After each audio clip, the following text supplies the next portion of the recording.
There's a gift in burnout, and I want to share that with you.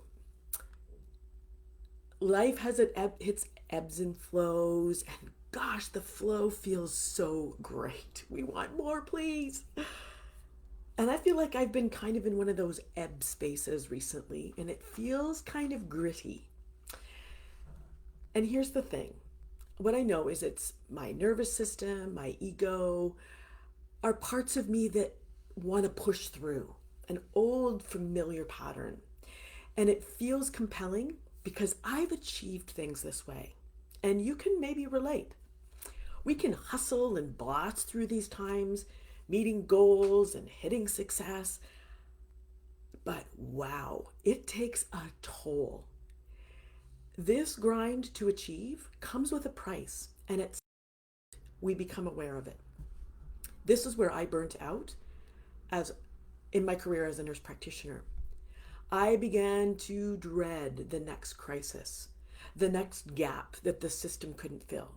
I felt the distress of my patients and my inability to effect the changes needed to treat them with the expert care that they each deserved. I felt like I was pouring myself into a system that was increasingly dysfunctional and losing me in the process. This experience of burnout was instrumental in bringing to my attention the many ways that I had been living disconnected from my true self. Was my career the wrong one? No. But it's where I became aware of just how much of myself I'd left behind. And not just in my professional work. I discovered how the patterns I had at work also were being reflected at home, in my relationships, how I lived my everyday life. I was running on the hamster wheel, hoping to find freedom along the way. Freedom to live true to myself rather than the expectations of others. I've learned that the process of getting off the hamster wheel involved getting intimate with the parts of me that I'd been avoiding.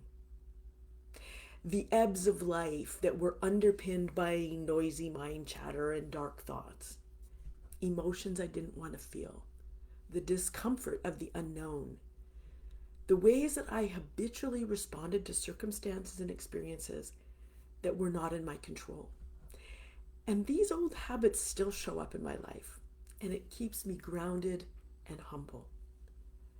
Yes, I've discovered gems that have changed my life and changed those of my clients. And the change comes from within, not by changing the circumstances. When we change inside, reconnect with our truth, and learn the skills to unhook from the old habitual patterns, it changes everything. So I'm inviting you to notice how you do the ebbs of life, because it can show you your habitual patterns where you repeat things across all areas of your life. Notice these things today. Notice where the things that you maybe haven't wanted to see, or the ways of doing, of being, that are actually ways of avoiding these parts of yourself. It's the circumstances that we think need to change. But in actual fact, it's reconnecting with ourselves and meeting the parts of ourselves we haven't wanted to see, that actually opens up access to the freedom that every single human desires. The freedom to live fully as themselves. The freedom to express themselves, to do the work that they love, to fall in love with their own life.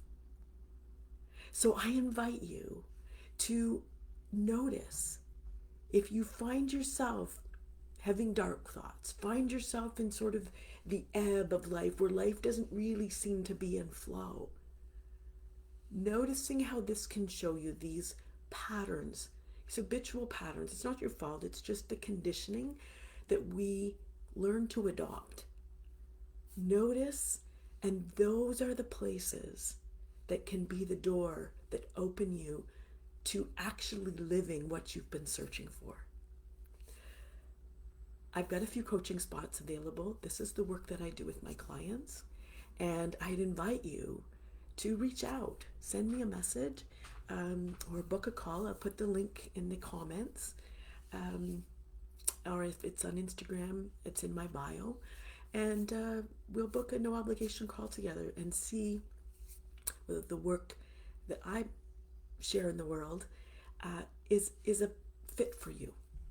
All right. I hope you have a wonderful day, and I always love to hear from you. Take care.